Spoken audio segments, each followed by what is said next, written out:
What they're trying to do is really a Trojan horse to be able to enhance and expand, add housing, to add units that we really don't want. And it was a very similar kind of overreach and proposal by central government.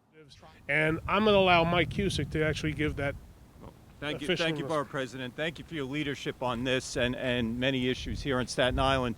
As many of you know, for the efforts of all of you here and the civics here in Staten Island, in the governor's 30-day amendments to her budget proposal, she pulled this proposal out. She canceled it. She is not doing this proposal based on your opposition, based on the opposition from your legislators.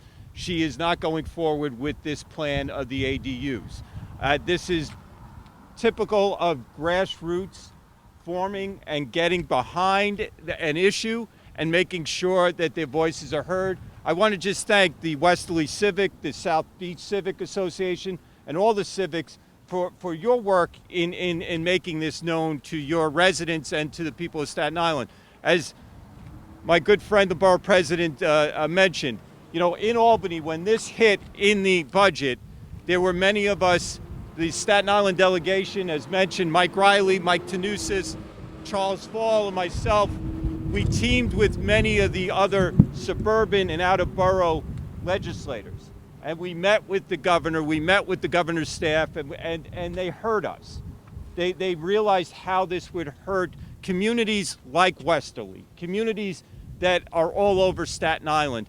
And this just doesn't fit. You know, it's a perfect example that one size doesn't fit all. And this is a perfect example of that. And luckily, the governor heard your voices and she pulled this proposal from her budget. So that is good news. Now, I know in talking with my friends from Westerly and from the other civics, our work is not done, right? We have to be vigilant. We have to keep our eyes open as the budget goes forward on this issue. The ADU issue is off the table, but there are other issues that we have to talk about. As mentioned, the amnesty issue for illegal apartments, we have to keep our eye on that.